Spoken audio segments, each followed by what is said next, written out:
Il faut reconnaître notre faillite collective et il faut trouver une autre approche parce que cette région va de mal en pire.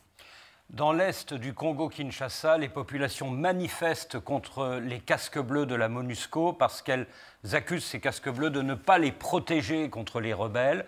Il y a eu des manifestations meurtrières au mois de juillet.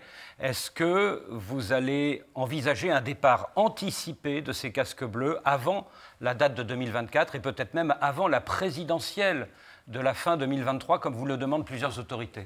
Il y a un programme de réduction progressive de la force qui est accordé avec le gouvernement, mais parlons franchement.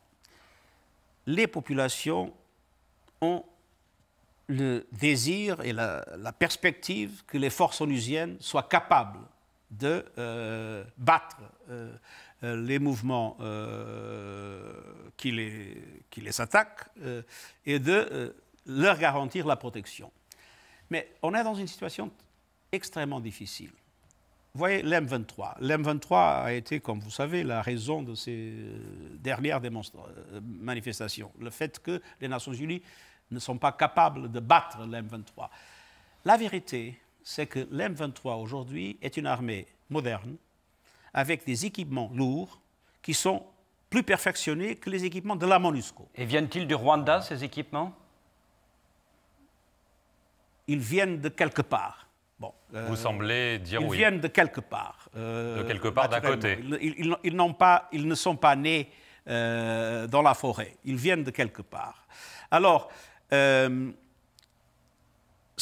qu'il faut, à mon avis, et c'est l'essentiel, c'est de trouver une discussion sérieuse entre le Congo, le Rwanda et l'Ouganda pour qu'on puisse avoir une perspective conjointe pour éviter cette permanente situation qui nous fait toujours, quand on a un progrès, venir en arrière.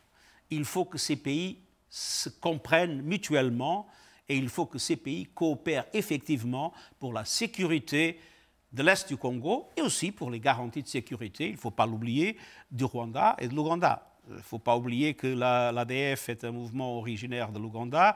Il ne faut pas oublier qu'il y a encore dans le Congo le FDLR, je ne sais pas comment on dit ça en français, qui est un mouvement sorti des génocidaires des Hutus. Alors, il y a des préoccupations de tous les pays. Il faut qu'ils s'entendent parce que penser qu'une force de maintien de la paix peut résoudre des problèmes quand il y a maintenant des forces militaires extrêmement bien armées, c'est impossible. Et les populations, naturellement, ne le comprennent pas. Et pour nous, c'est une énorme... D'ailleurs, c'est un problème général sur le futur des opérations de maintien de la paix.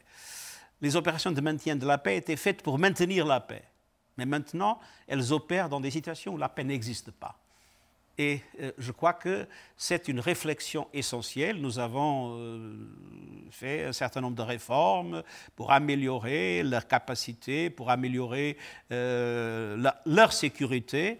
Mais la vérité, c'est qu'il nous faut une réflexion profonde sur le futur du maintien de la paix dans des situations comme celle-là. Et moi, je suis entièrement favorable à qu'il y ait des forces d'imposition de la paix et de lutte antiterroriste, des forces africaines d'imposition de la paix et de lutte antiterroriste, menées sous l'égide de l'Union africaine et financées par les contributions obligatoires du système des Nations Unies, comme les forces de maintien de la paix. Sans des forces africaines robustes d'imposition de la paix, je crois qu'on n'ira nulle part. Monsieur le secrétaire général, merci de nous avoir accordé cette interview et merci à vous de nous avoir suivis sur nos deux chaînes, France 24